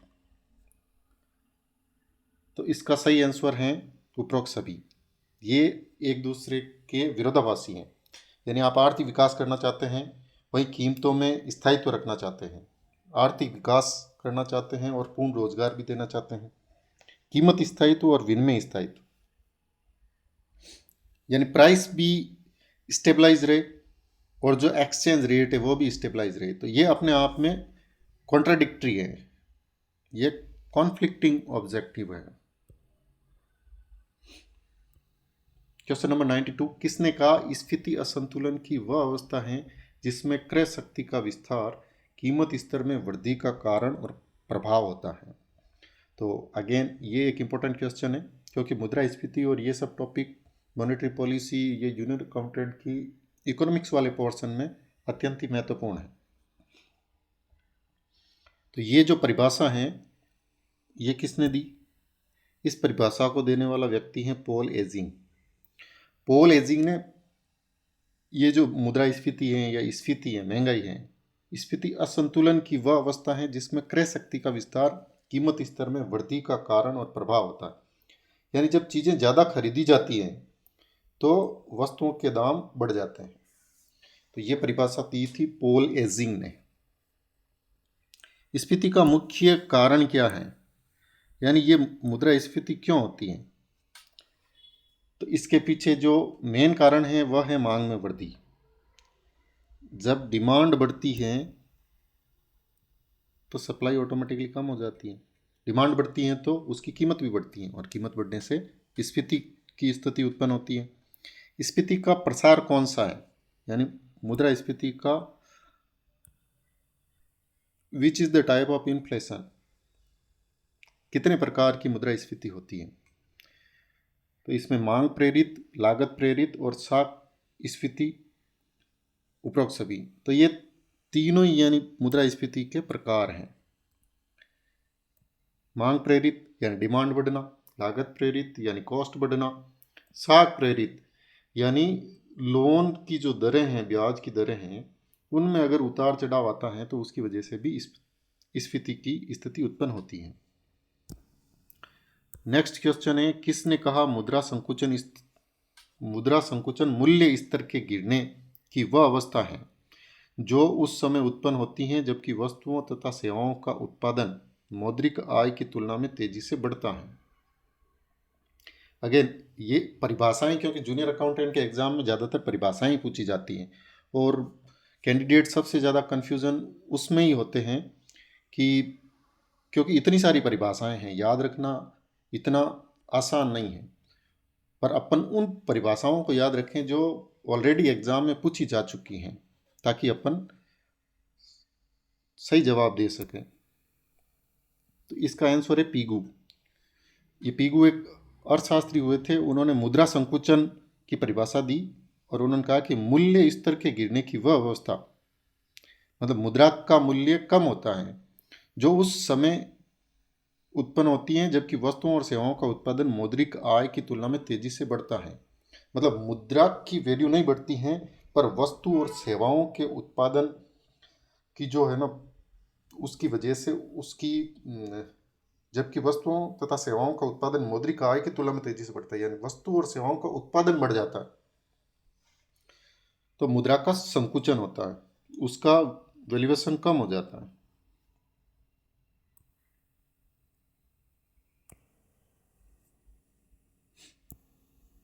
नेक्स्ट क्वेश्चन है 96, निम्न में से कौन सा संगठित मुद्रा बाजार का संगठक नहीं है। संगठित मुद्रा बाजार का संगठक नहीं है इसमें भारतीय रिजर्व बैंक, वाणिज्य बैंक, सहकारी बैंक, देसी बैंकर। तो इसमें जो इंडिजीनियस बैंक है देसी बैंकर, इसका हिस्सा नहीं है संगठित मुद्रा बाजार का। संगठित मुद्रा बाजार में आरबीआई, वाणिज्यिक बैंक और सहकारी बैंक, ये तीन ही शामिल होते हैं। नेक्स्ट क्वेश्चन है क्वेश्चन नंबर 97, मांग मुद्रा बाजार हैं। जो मांग मुद्रा बाजार हैं वह किस प्रकार का बाजार है। समानांतर ऋण, बिलों का पुनर्बट्टा, बहुत अल्पकालीन ऋण या फिर बॉन्ड का क्रय या विक्रय। तो जो बहुत अल्पकालीन ऋण होता है,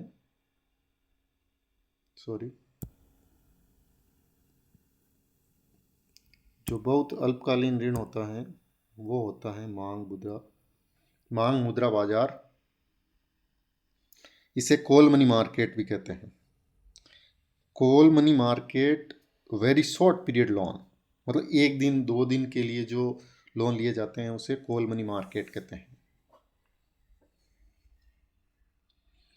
फिर है गुणक क्या है।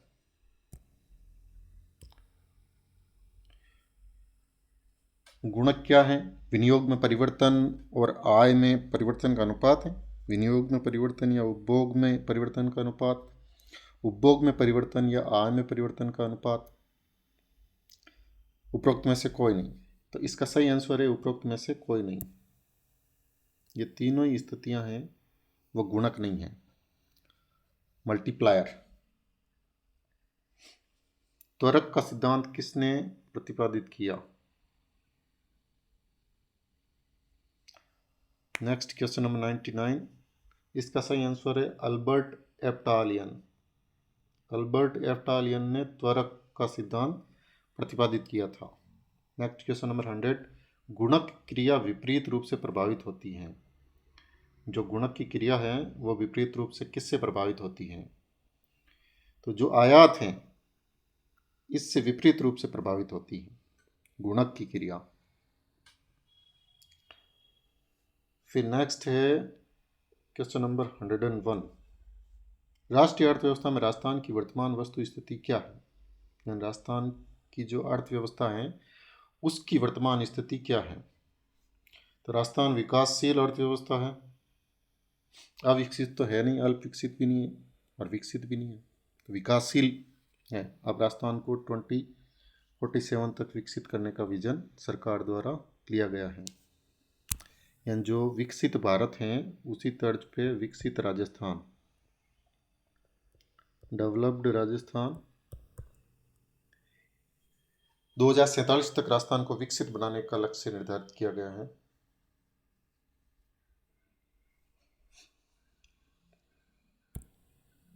क्वेश्चन नंबर 102, भारत सरकार ने राजस्थान को किस श्रेणी में शामिल किया है?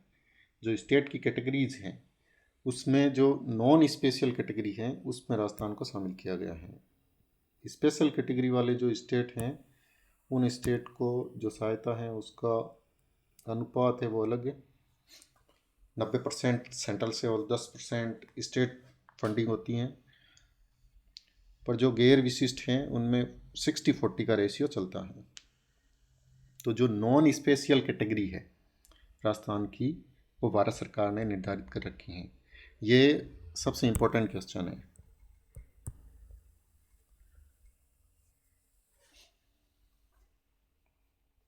राजस्थान में जनसंख्या वृद्धि दर राजस्थान में बढ़ रही है या घट रही है? जनसंख्या वृद्धि दर घट रही है। राजस्थान की जो जनसंख्या वृद्धि दर है वो कम हो रही है, तो इसका सही आंसर है ये घट रही है।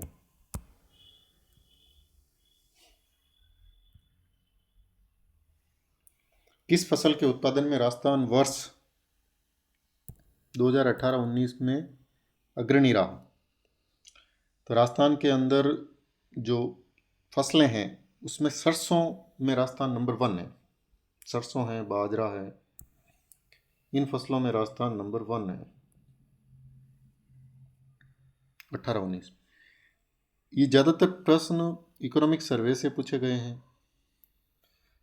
नेक्स्ट क्वेश्चन है, राजस्थान के आर्थिक विकास में कौन सी समस्या है?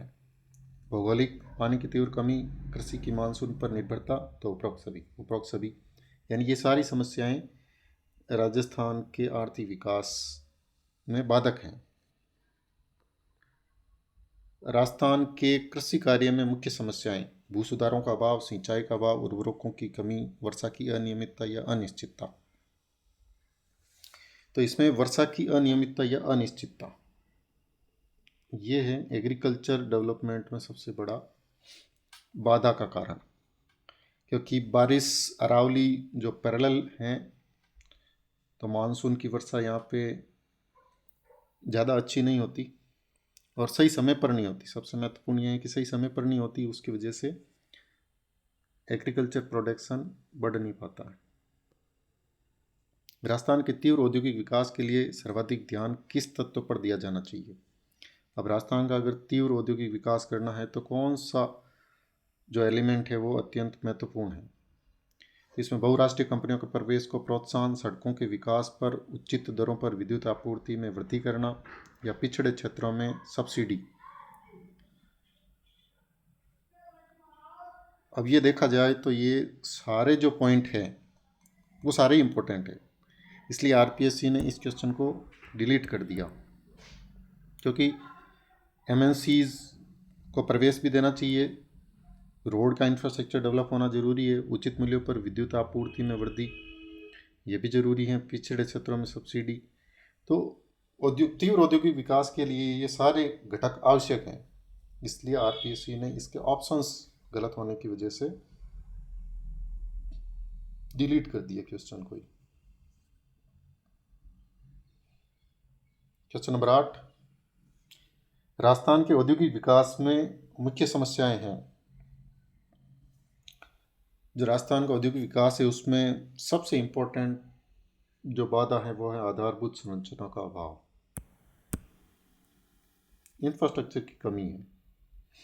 इंस्पेक्टर राज ये सब चीज़ें खत्म हो गई है, विनियोग का अभाव, पैसे का इन्वेस्टमेंट भी हो रहा है, पर जो आधारभूत संरचना है उसका अभाव है।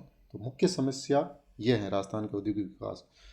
पर्यटन की दृष्टि से राजस्थान को कितने मंडल में बांटा गया है? राजस्थान में पर्यटन सर्किटों में बटा हुआ है राजस्थान, तो इसमें 10 सर्किट हैं। ये मेवाड़, मारवाड़, मरू, ऐसे शेखावटी, ये पर्यटन सर्किटों में राजस्थान को बांटा गया है।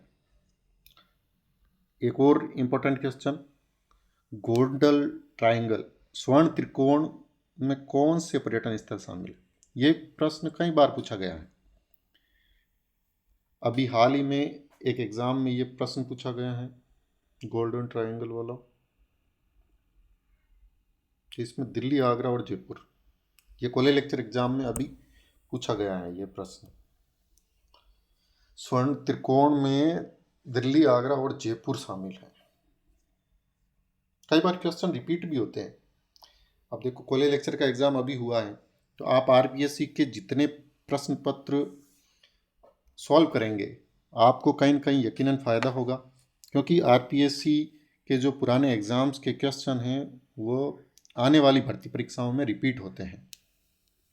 इसलिए हमें आरपीएससी के जितने भी पुराने एग्ज़ाम हैं और आपके एग्ज़ाम से रिलेटेड कोई सिलेबस में हैं तो उसको पढ़ना अत्यंत महत्वपूर्ण है। नेक्स्ट क्वेश्चन नंबर 111, राजस्थान की अर्थव्यवस्था में पर्यटन क्यों महत्वपूर्ण है? क्योंकि देखो, राजस्थान की एक अलग पहचान है, उसकी एक हिस्ट्री है, कल्चर है, यहाँ का आर्किटेक्चर है, इतने सारे किले हैं, तो पर्यटन में राजस्थान का अत्यंत महत्वपूर्ण योगदान है। अब पर्यटन क्यों महत्वपूर्ण है? क्योंकि इससे विदेशी मुद्रा का अर्जन, एक तो फॉरेन करेंसी, जो विदेशी पर्यटक आते हैं वो यहाँ से चीज़ें खरीदते हैं, फिर दूसरा रोजगार पैदा होता है, संस्कृति और कला का संरक्षण भी होता है। तो इसका सही आंसर है उपरोक्त सभी। नेक्स्ट क्वेश्चन नंबर 112, राजस्थान में ग्रीष्मकालीन त्यौहार कहाँ मनाया जाता है? जो समर फेस्टिवल होता है वो कहाँ मनाया जाता है? तो जो समर फेस्टिवल है वो माउंट आबू मनाया जाता है, ग्रीष्म महोत्सव कहते हैं। ये अलग अलग जगह, जैसे जोधपुर में मारवाड़ महोत्सव मनाया जाता है, जैसलमेर में मरु महोत्सव, ऐसे सब जगह कोई न कोई महोत्सव मनाया जाता है राजस्थान में। तो जो ग्रीष्मकालीन त्यौहार है या महोत्सव है वो माउंट आबू मनाया जाता है। राजस्थान के नियोजन में अब तक किस क्षेत्र का अधिकतम व्यय आवंटित किया गया है? तो राजस्थान में नियोजन के हिसाब से आधारभूत संरचना पे अधिकतम व्यय आवंटित किया गया है। राजस्थान सरकार के कौन से प्रपत्र में वर्तमान वार्षिक योजना के स्कीम बार आय व्यय अनुमान पेश किए जाते हैं? तो इसमें जो बजट एक दृष्टि, इस नाम से सरकार बजट एट ग्लांस जारी करती हैं, उसमें स्कीम वार्स, मतलब कौन कौन सी स्कीम्स में कितना कितना बजट खर्च हुआ या कितनी आय हुई, इन सब का ब्यौरा पेश किया जाता है। तो इस प्रपत्र का नाम है बजट एट ग्लांस। आप देखो, छोटे छोटे क्वेश्चंस आते हैं और कई बार अपन भूल जाते हैं और प्रश्न सही नहीं कर पाते हैं। राजस्थान में वेट कब लागू हुआ?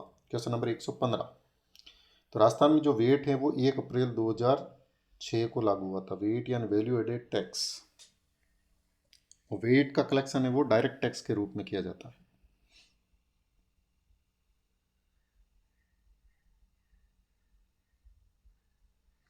नेक्स्ट क्वेश्चन है, राजस्थान के ग्रामीण क्षेत्रों में लड़कियों की शिक्षा को प्रोत्साहित करने वाली योजना का क्या नाम है?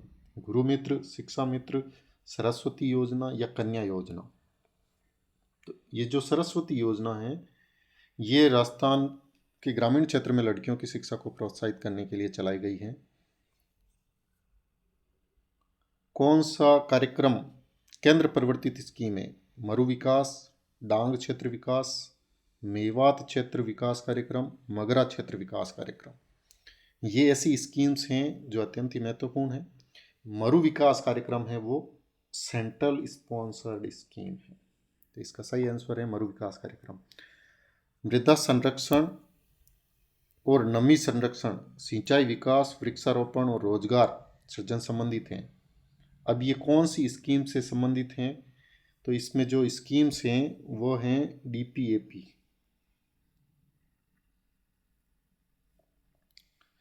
Development in prone area programme. DPAP हैं वो मृदा संरक्षण, मृदा और नमी संरक्षण, सिंचाई विकास, वृक्षारोपण, रोजगार सृजन से संबंधित हैं डीपीएपी। उसके बाद में है डांग विकास क्षेत्र कार्यक्रम आहूत किया गया।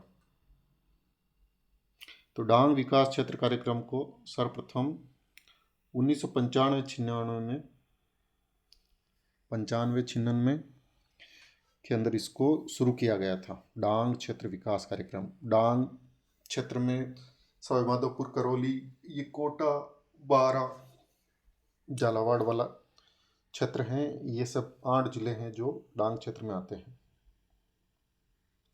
उसके बाद में मेवात क्षेत्र विकास कार्यक्रम में जिले आते हैं।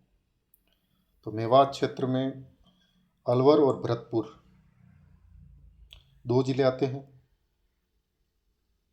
जो मेवात क्षेत्र विकास कार्यक्रम में। गुरु गोलवलकर ग्रामीण जन भागीदारी विकास योजना कब शुरू की गई? गुरु गोलवलकर ग्रामीण जन भागीदारी विकास योजना 30 सितंबर 2014 को शुरू की गई थी। बाद में सरकार ने इसका नाम महात्मा गांधी जन भागीदारी योजना कर दिया था। इसमें शमशान और कब्रिस्तान के 4 दीवारी के कार्य मतलब यानी 10% जो पैसा है वो जनता द्वारा दिया जाता है और बाकी हिस्सा सरकार फंड करती है इसमें। तो ये गुरु गोलवलकर ग्रामीण जन भागीदारी विकास योजना है।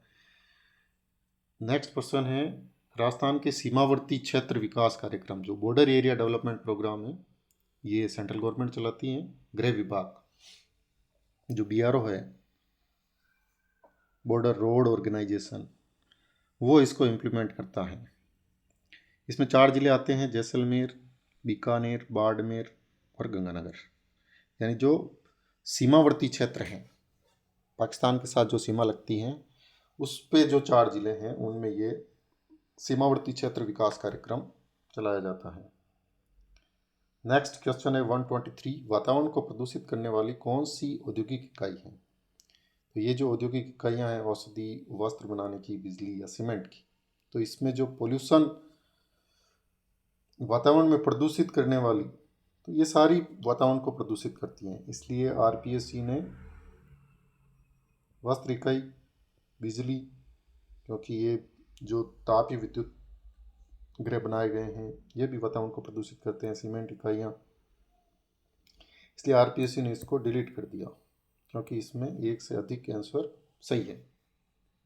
नेक्स्ट क्वेश्चन है, राजस्थान में औद्योगिक इकाइयों को अप्रदूषण का अनापत्ति प्रमाण पत्र कौन देता है? जो औद्योगिक इकाइयाँ हैं इसमें RPCB, Rajasthan pollution control board, ये अनापत्ति प्रमाण पत्र देता है किसी भी औद्योगिक इकाई को। राजस्थान प्रदूषण नियंत्रण बोर्ड, देखो क्वेश्चन इतने आसान हैं कि आप प्रश्न को पढ़ के भी कर सकते हो। जैसे RPCB, ऊपर RPCB लिखा, नीचे इसकी स्थापना पूछ ली। RPCB की स्थापना 7 फरवरी 1975 को की गई। राजस्थान पोल्यूशन कंट्रोल बोर्ड की जो स्थापना की गई है वो 7 फरवरी 1975 ईस्वी में की गई थी। नेक्स्ट क्वेश्चन है, राजस्थान सरकार में पर्यावरण मंत्री कौन है? ये उस समय का प्रश्न है जिस समय सुखराम बिश्नोई पर्यावरण एवं वन मंत्री थे। सतत विकास कार्यक्रम 2030 किसने शुरू किया? तो ये सस्टेनेबल डेवलपमेंट प्रोग्राम है। ये प्रोग्राम संयुक्त राष्ट्र संघ UNO ने शुरू किया था। UNO का एक पार्ट है UNDP, और UNDP ने ये सस्टेनेबल डेवलपमेंट प्रोग्राम सेट किया जिसमें 17 मुख्य और 169 17 मेन और 169 लघु टारगेट्स हैं। ये गोल्स अचीव करने के लिए 2030 तक सतत विकास कार्यक्रम 2030 शुरू किया गया है। ये देखो नीचे क्वेश्चन आ गया। इसके अंदर कितने लक्ष्य हैं? तो मुख्य रूप से इसमें 17 लक्ष्य हैं और 169 छोटे गोल्स हैं। इसमें ये गरीबी, शिक्षा, स्वच्छ पेयजल, जो बुनियादी आवश्यक चीज़ें हैं वो सब इन 17 गोलों के अंदर है। 129 राजस्थान सरकार में सतत विकास लक्ष्य समिति का अध्यक्ष कौन होता है? जो सस्टेनेबल डेवलपमेंट गोल्स कमेटी है उस कमेटी का अध्यक्ष चीफ सेक्रेटरी होता है। ये भी एक इम्पोर्टेंट क्वेश्चन है कि chief secretary sustainable development goal committee के अध्यक्ष होते हैं। नेक्स्ट क्वेश्चन है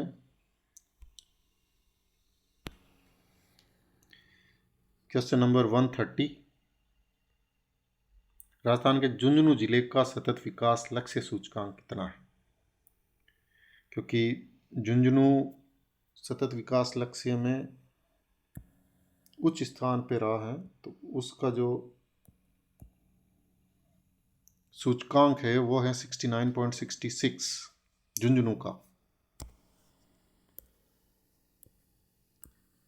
नेक्स्ट क्वेश्चन है राष्ट्रों के धन की प्रकृति और कारणों की जांच का राजनीतिक अर्थव्यवस्था का विचार किसने दिया? जो राष्ट्रों के धन की प्रकृति और कारणों की जांच है तो इस थ्योरी को एडम स्मिथ ने दिया था। एडम स्मिथ ने इस थ्योरी को दिया था। नेक्स्ट क्वेश्चन है बताइए अर्थशास्त्र है, अर्थशास्त्र क्या है? तो अर्थशास्त्र एक विज्ञान और कला होना निर्भर करता है कि अर्थशास्त्र का उपयोग कौन और किस उद्देश्य के लिए करता है। ये इकोनॉमिक्स की परिभाषा है। नेक्स्ट क्वेश्चन है व्यष्टि अर्थशास्त्र और समष्टि अर्थशास्त्र पर नाम किसने दिया? यानी ये अर्थशास्त्र का जो विभाजन किया गया है व्यष्टि और समष्टि, ये रेगनर फ्रिश्च ने किया था। रेगनर फ्रिश्च, इन्होंने व्यष्टि अर्थशास्त्र और समष्टि अर्थशास्त्र नाम दिए थे। अब जो व्यष्टि अर्थशास्त्र है वो किस में प्रयुक्त होती है? दो वर्ड है व्यष्टि और समष्टि। तो व्यष्टि होती है वो खंड विधि, व्यष्टि क्या होती है? खंड विधि। स्लाइसिंग मेथड है ना वो व्यष्टि में होता है। फिर दूसरा क्वेश्चन है 135 कुल उपयोगिता अधिकतम होती है। कुल उपयोगिता अधिकतम होती है जब सीमांत उपयोगिता शून्य होती है। तो इसका सही आंसर है एक, सीमांत उपयोगिता जब शून्य होती है तब कुल उपयोगिता अधिकतम होती है। नेक्स्ट क्वेश्चन है 136 एक प्यासे व्यक्ति को पानी का दूसरा ग्लास कम संतुष्टि देता है, ये नियम है। यानी ये इकोनॉमिक्स में एक टर्म है ह्रास सीमांत उपयोगिता का नियम। जो ह्रास सीमांत उपयोगिता का नियम है वो ये कहता है कि एक प्यासे व्यक्ति को पानी का दूसरा गिलास कम संतुष्टि देता है। यानी जब आदमी बहुत ज़्यादा प्यासा होता है तो उसको जो पहला गिलास मिलता है ना, जो संतुष्टि उसको पहला गिलास का पानी पीने में है वो उसको दूसरे गिलास का पानी पीने में नहीं है।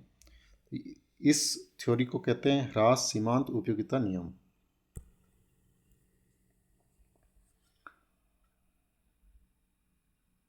फिर नेक्स्ट 137 क्वेश्चन नंबर अर्थशास्त्र में उदासीनता वक्र विश्लेषण प्रतिपादित किया गया था। जो उदासीनता वक्र विश्लेषण है उसको किसने प्रतिपादित किया था? तो इसका सही आंसर है F.Y. एजवर्थ। F.Y. एजवर्थ ने अर्थशास्त्र में उदासीनता वक्र विश्लेषण प्रतिपादित किया था। इसमें नेक्स्ट जो क्वेश्चन है वो है क्वेश्चन नंबर 138 घटिया वस्तुओं के संदर्भ में मांग की आय लोच हैं। जो घटिया वस्तुएं होती हैं उनमें जो मांग की आय लोच हैं वो क्या है? ऋणात्मक।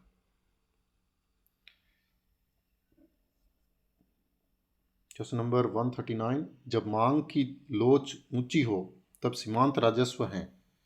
ये प्रश्न अत्यंत महत्वपूर्ण है क्योंकि मांग सिलेबस का पार्ट है। तो इसमें सही आंसर है धनात्मक। उसमें था ऋणात्मक। घटिया वस्तुओं के संदर्भ में मांग की आय लोच क्या है? ऋणात्मक। और जब मांग की लोच ऊंची हो तब सीमांत राजस्व क्या होता है? धनात्मक होता है। एक और समान मूल्य लक्षण किस बाजार संरचना का नमूना है? एक और समान मूल्य लक्षण किस बाजार संरचना का नमूना है? तो यह है पूर्ण प्रतियोगिता। जो पूर्ण प्रतियोगिता बाजार संरचना होती है उसका लक्षण है एक और समान मूल्य लक्षण, यानी एक ही मूल्य होगा और वो भी समान होगा। फिर नेक्स्ट क्वेश्चन की तरफ बढ़ते हैं। क्वेश्चन नंबर 141, मांग कीमत पर बड़ा प्रभाव होगा। इनमें जो बाजार काल है उसमें मांग कीमत पर बड़ा प्रभाव होगा बाजार काल में। फिर नेक्स्ट क्वेश्चन है 142, शुद्ध एकाधिकार में फर्म तय कर सकती हैं उसके उत्पाद की मांग और कीमत, उत्पादित किए जाने वाले माल और उसकी कीमत, या तो कीमत या बेचे जाने वाली मात्रा, दोनों कीमत और बेचे जाने वाली मात्रा। तो इसका सही आंसर है या तो कीमत या बेचे जाने वाली मात्रा। या तो आप कीमत को तय कर सकते हैं या फिर बेची जाने वाली मात्रा को, दोनों को तय नहीं कर सकते। नेक्स्ट क्वेश्चन है 143, निम्न में से कौन सी विक्रय लागत है? तो विक्रय लागत विज्ञापन व्यय है। फिर नेक्स्ट क्वेश्चन है 144, उत्पादन फलन किसके बीच के संबंध को दर्शाता है? जो उत्पादन फलन है वह एक फर्म के भौतिक आगत और भौतिक निर्गत को दर्शाता है। उत्पादन फलन एक फर्म के भौतिक आगत और भौतिक निर्गत को दर्शाता है। 145, औसत उत्पाद अधिकतम है जब, औसत उत्पाद अधिकतम है जब सीमांत उत्पाद और औसत उत्पाद बराबर हो। सीमांत उत्पाद और औसत उत्पाद जब बराबर होता है तो औसत उत्पाद अधिकतम होता है। नेक्स्ट क्वेश्चन है 146, पैमाने का प्रतिफल अवधारणा संदर्भित है, यानी पैमाने का प्रतिफल अवधारणा ये दीर्घकाल से संबंधित है। पैमाने का प्रतिफल। नेक्स्ट क्वेश्चन है 147, परिवर्तनशील अनुपातों के नियम में फर्म कौन सी अवस्था में संचालन करेगी? तो ये द्वितीय अवस्था होती है, द्वितीय अवस्था जिसके अंदर परिवर्तनशील अनुपातों के नियम में फर्म द्वितीय अवस्था में संचालन करेगी। 148 कहता है कि सीमांत लागत का विचार निम्न में से निकटता से संबंधित है, यानी किस से निकटता से संबंधित है? तो वो है परिवर्तनशील लागत। सीमांत लागत का जो विचार है वो परिवर्तनशील लागत के साथ निकटता से संबंधित है। नेक्स्ट क्वेश्चन है, लगान का भुगतान किया जाता है क्योंकि जमीन रखती है। लगान का भुगतान क्यों किया जाता है? क्योंकि जमीन पूर्णतया बेलोसदार पूर्ति क्या रखती है? पूर्णतया बेलोसदार पूर्ति रखती है। और अंतिम प्रश्न है, मजदूरी का कौन सा सिद्धांत अमेरिकी अर्थशास्त्री वोकर के साथ जुड़ा हुआ है? तो वोकर महोदय ने अवशेष अधिकार का सिद्धांत प्रतिपादन किया था। तो ये अपन ने EAFM असिस्टेंट प्रोफेसर एग्ज़ाम 2020 का क्वेश्चन पेपर जिसमें 150 प्रश्न हैं, यह RPSC की आंसर की जो ऑथेंटिक हैं उससे सॉल्व किया है। और इस पेपर में से कम 5 से 10 क्वेश्चन जूनियर अकाउंटेंट एग्ज़ाम में आने की संभावना है, क्योंकि इसके अंदर राजस्थान इकोनॉमिक्स के क्वेश्चन भी हैं, इंडियन इकोनॉमिक्स के क्वेश्चन भी हैं। जो 25 नंबर का पोर्शन है वो इस पेपर में से पूछा जाएगा। इसी प्रकार और पेपर हम सॉल्व करेंगे आगे। तब तक जुड़े रहिए। धन्यवाद।